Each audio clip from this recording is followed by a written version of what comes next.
नमस्कार दोस्तों, टाटा ग्रुप। जैसे कि आप टाटा मोटर्स की कई लेटेस्ट गाड़ियों के बारे में जानते ही हैं और टाटा मोटर्स की कार डिवीजन की टाटा सुमो और टाटा सफारी को कौन नहीं जानता।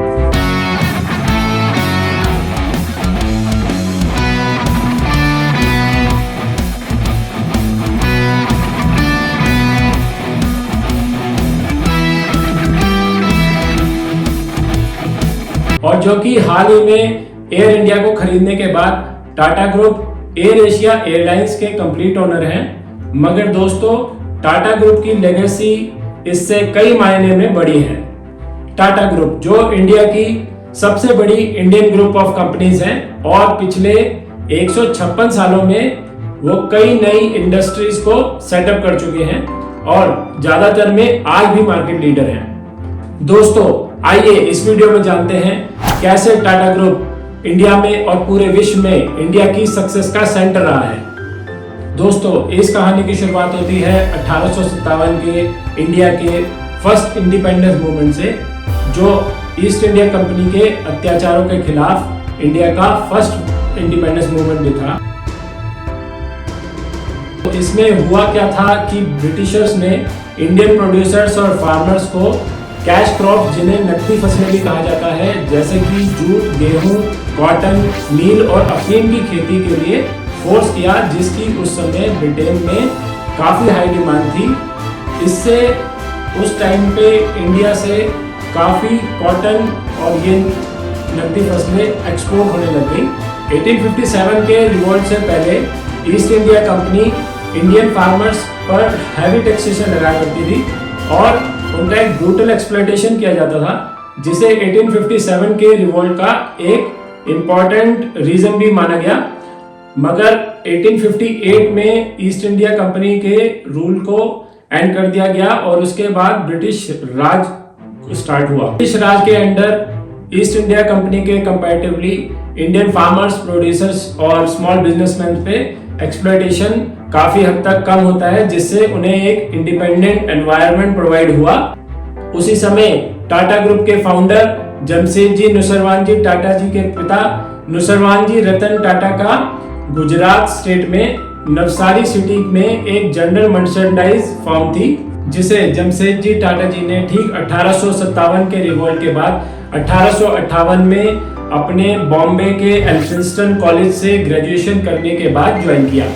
दोस्तों, इसके बाद वहीं 1861 में अमेरिकन सिविल वॉर छिड़ जाती है, जिससे इंडियन कॉटन एक्सपोर्ट में काफी बूम आ जाता है और ब्रिटेन में कॉटन की हाई डिमांड के कारण इंडिया से 90% कॉटन एक्सपोर्ट होने लग जाता है, जिसके कारण जमशेदजी टाटा के पिता नुसरवानजी रतन टाटा का बिजनेस काफी ग्रो होता है और जमशेदजी टाटा को हांगकांग, चाइना में एक सब्सिडरी फर्म सेटअप करने के लिए भेज दिया जाता है। उन्होंने अगले 10 सालों में जापान, ग्रेट ब्रिटेन और चाइना में अपने फादर का एक्सपोर्ट बिजनेस का नेटवर्क बिल्ड किया और फाइनली 1868 में टाटा ग्रुप ऑफ कंपनीज की फाउंडेशन की। जमशेदजी टाटा ने इसके बाद सिर्फ 3 साल में ही अपने 1868 में एक्सपोर्ट बिजनेस को एक्सपेंड करते हुए 1874 में एम्प्रेस टेक्सटाइल मिल सेटअप की। दोस्तों, जमशेदजी टाटा का विजन हमेशा बाहर की कंट्रीज से best skills and practices India में इंट्रोड्यूस करके इंडियन एम्प्लॉइज की लाइफ की बेटरमेंट के लिए उन्हें इम्प्लीमेंट करना रहा। जैसा कि उन्होंने अपने एम्प्लॉइज के लिए इंडिया में फर्स्ट टाइम सिकनेस बेनिफिट्स और पेंशन्स की शुरुआत करी, जो कि उस टाइम पे इंडिया में किसी ने शायद ही सुना था। फिर साल 1903 में जमशेदजी टाटा ने टूरिज्म सेक्टर की अहमियत समझते हुए एक चेन ऑफ होटल की शुरुआत की, जो कि इंडिया में उस टाइम का पहला होटल था जिसके अंदर इलेक्ट्रिसिटी प्रोवाइड की गई थी। और दोस्तों, वो होटल और कोई नहीं, द ताजमहल होटल था, जो आज भी बॉम्बे में एक लैंडमार्क है। जमशेदजी टाटा का हेल्थ केयर और एजुकेशन को लेकर इंडिया में एक फाउंडेशन सेटअप करने का हमेशा फोकस रहा। दोस्तों, इसमें एक ऐसी घटना भी हुई जिसमें जमशेदजी टाटा और स्वामी विवेकानंद एक शिप में जा रहे होते हैं और उनकी एक एक्सीडेंटल मीटिंग होती है, जिसमें स्वामी विवेकानंद जी के साइंस एंड लीडरशिप एबिलिटीज के व्यू से प्रभावित होकर जमशेदजी टाटा ने कई लैंड और बिल्डिंग्स को डोनेट किया, जिस पर 1911 में इंडियन इंस्टीट्यूट ऑफ साइंस की इस्टेब्लिशमेंट हुई। हालांकि जमशेदजी टाटा अपने ज़्यादातर प्रोजेक्ट्स को देख नहीं पाए, क्योंकि 1904 में उन्होंने अपनी आखिरी सांसें ली जब वो जर्मनी में एक बिजनेस ट्रिप पे थे। जमशेदजी टाटा के जीवन में इंडियन कॉमन पीपल की लाइफ को हर तरह से प्रभावित करने वाली वैल्यूज थी, जिसे आगे चलकर उनकी आने वाली जनरेशन्स ने सेम वैल्यूज कैरी करते हुए इंडिया की डेवलपमेंट में कंट्रीब्यूशन किया। टाटा ने 1907 में Tata iron and steel company की एस्टेब्लिशमेंट की, जिसे आज हम टाटा स्टील के नाम से जानते हैं। फिर 1932 में जेआरडी टाटा ने एविएशन इंडस्ट्री में टाटा एयर सर्विसेज की स्थापना की, जिसे इंडिपेंडेंस मिलने के बाद 1953 में इंडियन गवर्नमेंट ने टाटा सन्स से स्टेक परचेज करते हुए उसे एक नेशनल एयरलाइंस एयर इंडिया को बनाया। हालांकि एयर इंडिया उसके बाद लॉसेस में ही रही। साल 1945 में जेआरडी टाटा ने टाटा मोटर्स एस्टेब्लिश की, जिसका मेन मोटिव रेल इंजन्स में एंट्री लेना था। लेकिन साल 1954 में जर्मन कंपनी डायमलर बेंज के साथ पार्टनरशिप करके टाटा मोटर्स ने कमर्शियल व्हीकल्स में अपनी एंट्री ली, जिसका एक एग्जांपल टाटा 460 ट्रक, जो इंडिया में स्मॉल, मीडियम और लार्ज बिजनेसेस के लिए आज भी एक ट्रस्टेड कमर्शियल व्हीकल है। जेआरडी टाटा ने अपने 52 साल के लीडरशिप के अंदर टाटा ग्रुप को 14 एंटरप्राइज से 95 एंटरप्राइजेस तक एक्सपेंड किया, मगर इसे करने के लिए टाटा सन्स को उसमें अपने काफी ओनरशिप को कम करना पड़ा। इसके बाद 1991 में रतन टाटा टाटा ग्रुप के चेयरमैन बने, जिनके सामने कई चैलेंजेस थे। रतन टाटा जमशेदजी टाटा के ग्रेट ग्रैंड चाइल्ड थे। उनकी सोच जमशेदजी टाटा से काफी मिलती थी। उन्होंने हमेशा करंट जनरेशन यंग अप्रोच को प्रमोट किया।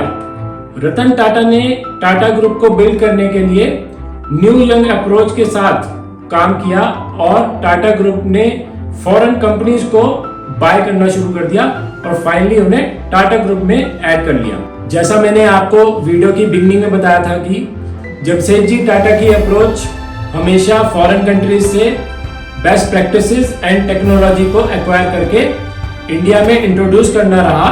उनके इन्हीं फुटस्टेप्स को रीइंट्रोड्यूस करते हुए रतन टाटा ने साल 2000 में ग्रेट ब्रिटेन की टेटली कंपनी को बाय किया। देन 2007 में कोरस कंपनी को बाय करके यूरोप में टाटा स्टील को एक्सपेंड किया।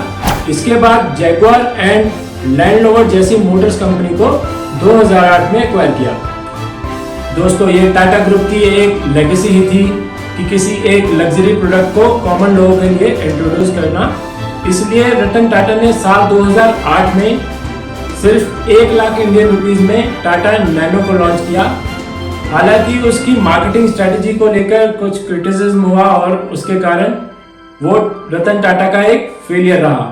पर टाटास की कॉमन लोगों से जुड़ने और ये कहा जाए कि अपनी कंट्री के लोगों के लिए जो वैल्यूज हैं उन्हें हमेशा हाई रिस्पेक्ट से देखा जाता रहा है।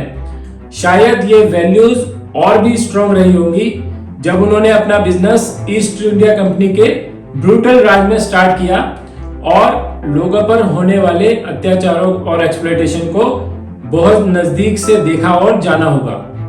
दोस्तों, शायद इसलिए ही टाटा ग्रुप को ट्रू इंडस्ट्रियलिस्ट कहा जाता है, क्योंकि उन्होंने कभी भी बिजनेस सिर्फ प्रॉफिट के लिए नहीं किया, बल्कि overall social and business development के लिए किया।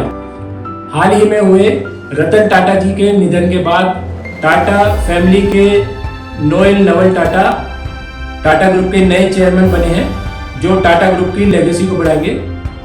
दोस्तों, अगर आपको ये वीडियो पसंद आई है तो मेरे चैनल को सब्सक्राइब कीजिए और इस वीडियो को लाइक कीजिए। हम ऐसे ही इंफॉर्मेटिव वीडियोस आपके लिए फ्यूचर में लाते रहेंगे। Thank you.